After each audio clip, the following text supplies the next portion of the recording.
Here's to freedom, my wife said, raising her glass high. I'm leaving you, for someone younger. Someone who actually excites me. The clink of crystal.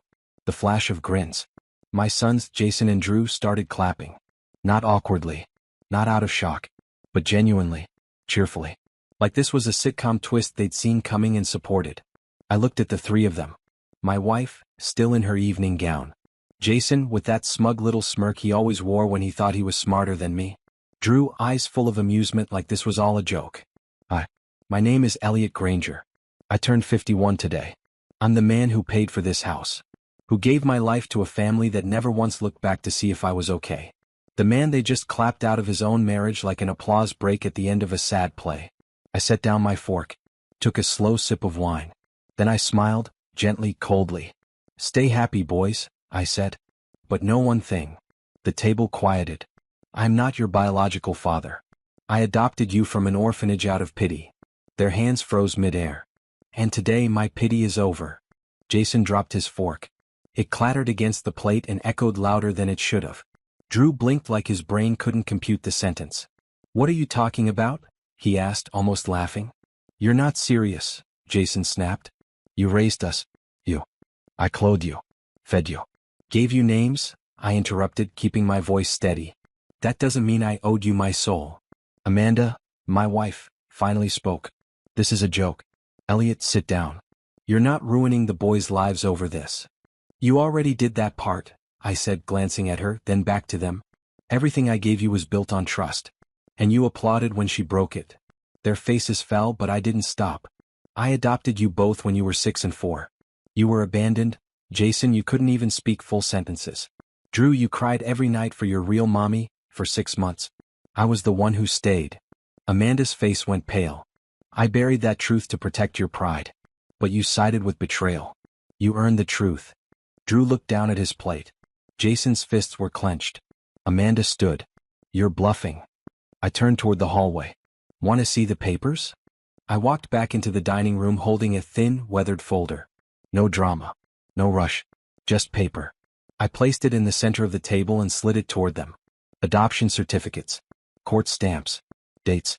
Names crossed out and replaced with mine. Jason grabbed it first.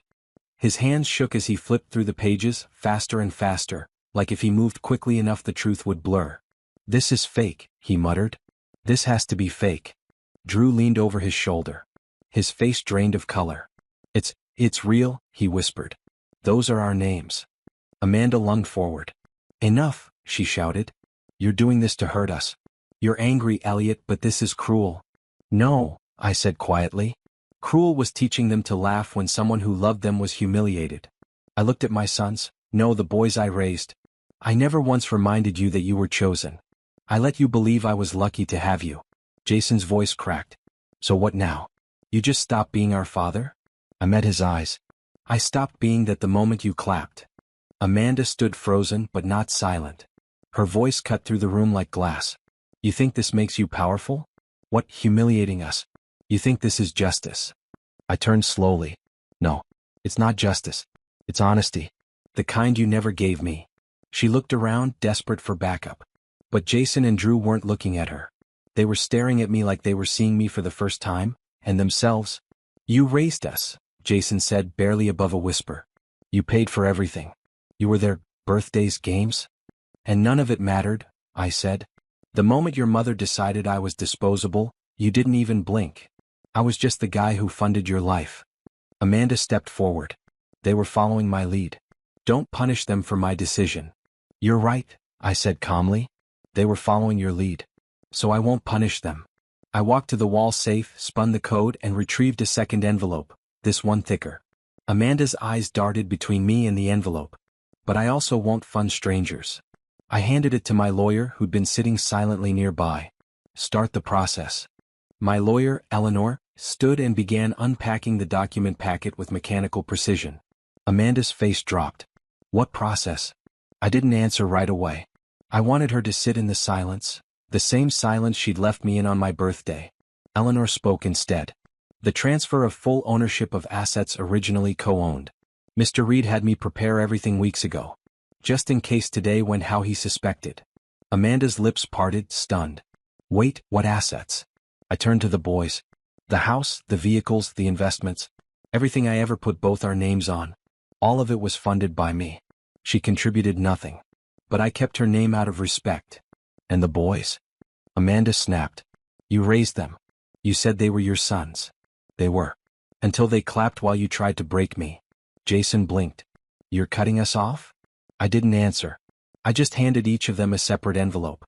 Inside was a letter. And a choice. Open them when I'm gone. Amanda stepped toward me, voice shaking. You're going to regret this. I gave her the calmest look I'd ever given. No.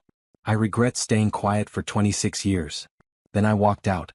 I didn't return to the main house. I had no need to. Instead, I drove 3 hours to a property in Vermont, one I'd bought years ago and never told anyone about. It was peaceful. By the time I arrived, the messages were already pouring in. Jason, Dad, please call me. Drew, we read your letters. Please don't cut us off. Amanda didn't message at all. Instead, she posted on social media a carefully worded essay about narcissistic husbands and emotional abandonment. I didn't respond. Why give fire what it craves? Eleanor called. They've already tried to block the asset transfers. But you were smart. It's airtight. Amanda signed over everything 5 years ago in the post-surgery documents. You remember? I remember, I said. She didn't read a word. Now she's going to read every line. I poured a drink and stood out on the deck, watching the sun dip behind snow-covered trees. Jason messaged again. You were always more of a father than anyone deserved. I'm sorry. That one hit me. Not because I needed the apology, but because he'd finally called me father, not dad. It was the first honest thing he'd ever said. 3 weeks passed. Amanda tried everything, lawyers, threats, even the media. But the story didn't spread the way she hoped. Turns out, when your victim is quiet and calm, the audience stops listening to outrage. Jason and Drew showed up at my Vermont cabin. Unannounced. I opened the door and there they stood. No jackets, just regret in their eyes. Can we talk? Jason asked. I let them in. We sat in silence for a long time, fire crackling. We opened the letters, Drew said. You wrote about each of us. About the times you helped us when Mom didn't know how. Jason added, you didn't just adopt us. You fought for us. And we forgot. I nodded slowly. You didn't forget. You chose convenience. Jason didn't argue. He just said, we're ready to rebuild. But we'll follow your terms this time. I stood and walked to the safe. Pulled out 2 envelopes. What are those? Drew asked. Trust options, I replied. Not money. Choices. You can read them. Or burn them. They didn't reach for them immediately. They looked at me, waiting for permission. That's how I knew they'd changed. So I handed them over. They left quietly after reading the envelopes. No begging. No promises. Just Jason saying, we'll be better men. Whether or not you watch us do it. That was enough for me. Amanda, on the other hand, tried filing one last suit, an emotional damages claim. But Eleanor countered it with receipts, records, and a signed confession Amanda had written years ago as part of her therapy homework. She forgot I'd kept it. The court threw her case out within a week. I didn't celebrate. I just went for a walk. The forest around my cabin was quiet, but not empty. Birds, wind, the distant sound of life continuing, all things I hadn't noticed while living for someone else's comfort. Back home, I opened a photo album. The early days, Amanda laughing, the boys smiling, me holding all 3 of them like a man who had finally found purpose. I didn't hate those memories. I just no longer lived in them. A letter from Jason arrived a week later. We're both working now. Started from zero. Not asking for anything. Just wanted you to know. I smiled. Pity had left. But something better stayed behind.